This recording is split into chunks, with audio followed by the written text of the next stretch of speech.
Working without underwear.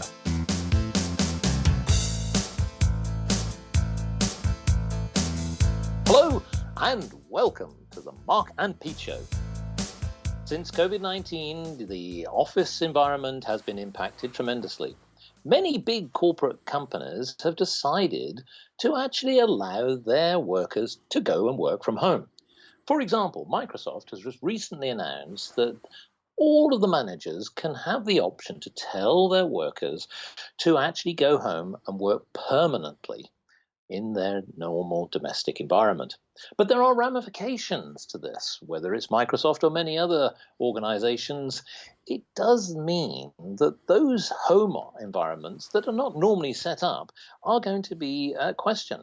Is it there really right for health and safety? I mean, have they got the right equipment? Are they actually doing things correctly? Are they even actually working in the right way? It does mean, though, of course, the implications for those traditional offices are long gone. Yes, it's all about the office shed. The office once was the home of work. Now work is all done at home, in the garden shed, and going berserk like a little corporate gnome. Yes, Clergyman Pete, I Yes. know that you can come back from out of the garden shed. Come back to that world that we once knew. Yes, the office. Is it dead? Or are we now seeing a new world unfolding? Well, this idea of working from home has, of course, been around for a long time, and various technologies have grown up to help you to do it. It's just exploded in growth recently. It's taking over, and to the extent that some companies are moving towards a majority of people working that way, and it's having positive and negative effects. One big positive effect is, of course, for the company, it's a lot cheaper not to have to run offices. The fallout from it, I think, is not physically meeting people does make a difference, and there's a lot of evidence. We don't have full data yet because this is a big change with so many people working remotely.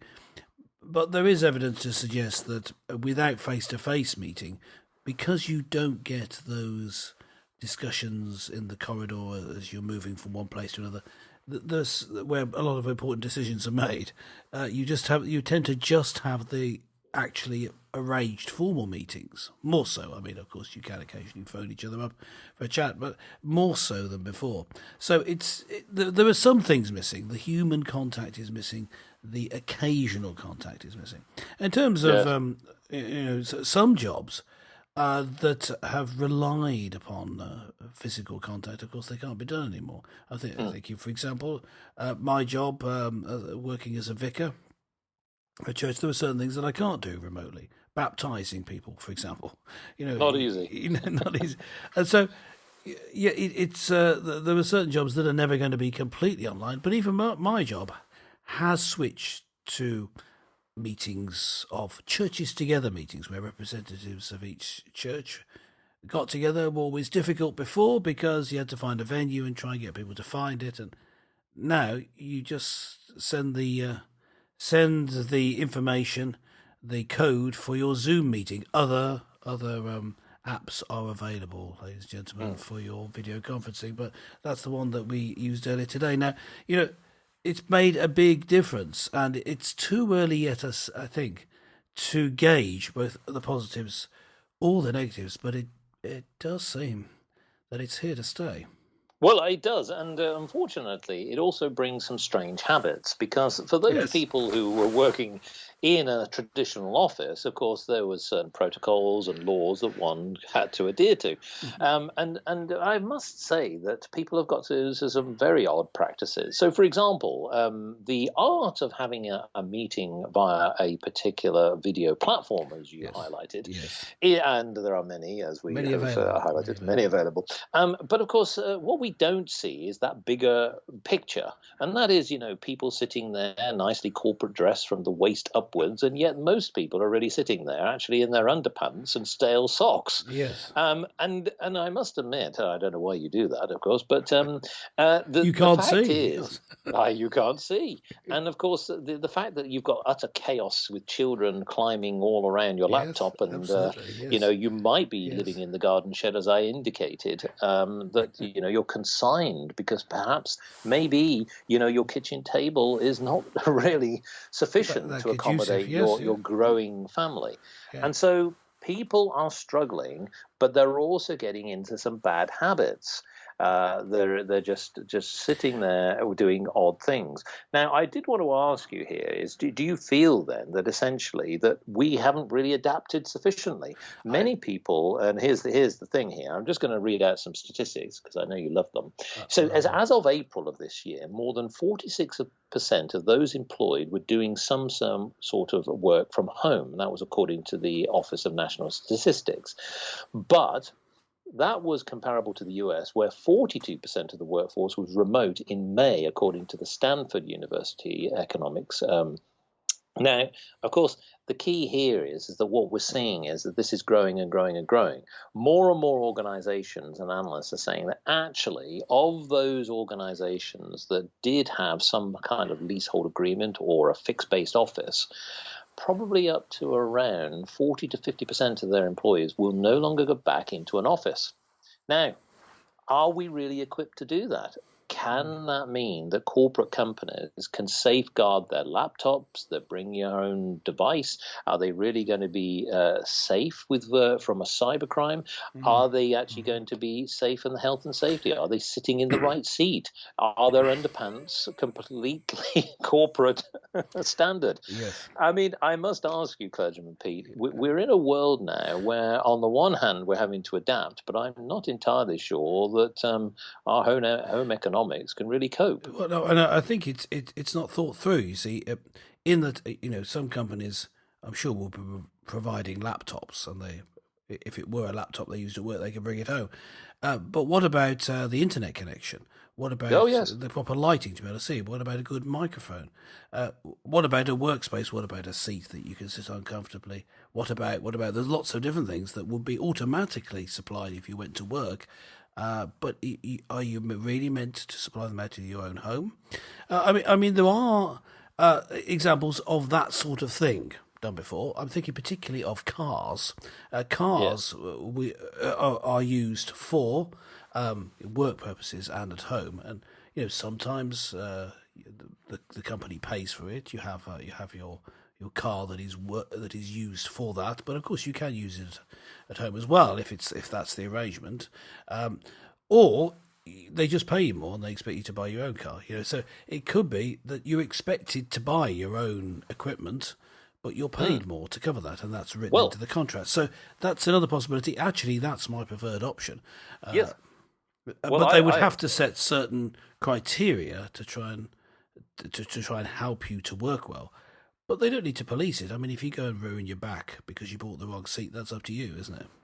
Well, indeed, but there was a time when actually some corporate companies used to buy you your own uniform, and there again. So should that mean that people can claim their underpants for being able to engage on Zoom on many other platforms? I think if we're honest, some people won't even be wearing their underpants. Let's just be honest. Yeah. Yes, I didn't like to mention that to the listeners at this moment in time. I meant they'll still be in their pajamas.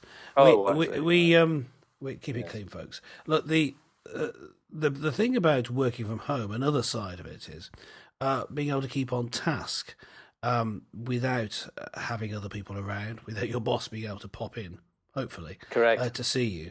And so it really does put an emphasis on, I suppose, what you might call the corporate culture, or do you really want to work? You really want to get this done, because you're happy working for the company.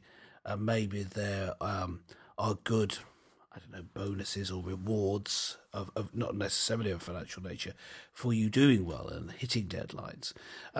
And I think it also then is more incumbent on the company to try and provide ways in which people can interact in a less formal manner so that people get to know each other. So there's lots of different things that you will need to do. I mean, the Bible says that we really need to see our work as Christians, whatever it is, as working for the Lord. Colossians 3:23 says, whatever you do, work at it with all your heart as working for the Lord. So we don't want to let down our employers simply because they can't see what we're doing all the time, but because it's difficult to have that level of discipline. And so you just need to put procedures in place. But I think that should be a requirement of the employee, but also the employer has to put in place certain things, like I say, opportunities for informal interaction to help bring that about. Because if you know each other, it's easier to feel part of the company, and so feel part of their aims and their objectives, and so want the company to succeed. And that enthusiasm is what makes some companies do so well. Like people are pleased to say they work for Apple, and people used to be pleased to say they work for the BBC, but maybe not anymore.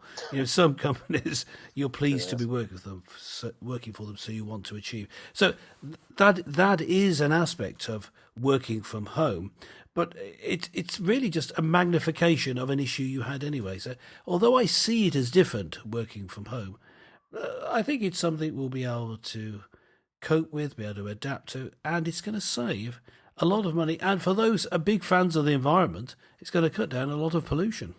Well, it will. From commuting. Here's a few tips then, just as a close out on this little shorty, and that is that if you are working from home now, where previously you were working in an office, here's some things to consider. First of all, ask your employer, are you actually entitled to have, say, a claim for a table, a chair, and things like that, and equipment that you need? Clergyman Pete mentioned about lighting. It's always very difficult to completely rewire your house, but there may be something that, desk lamp or something like that would just sort of help. Maybe. Something like that. But here's the other thing that I would give as a tip, and that is ask about your insurance. So, is your household insurance actually now set for you being permanently based at home, not just to live, but to work? Usually some clauses state you have to pay more. So it's always good to check that. The other thing is about your broadband. Can you claim for that? It means that you're going to be working more, and your bills. I tell you now that your gas, electricity, and water will go up, folks. And if you can claim for those underpants, please put them in and let us know what else you can get away with. Why not log on to markandpete.com and let us know your funny anecdotes from working from home? We'd love to hear from you, and we will read them out on another show. So join us again next time for more topical topics with Clergyman Pete and Businessman Mark.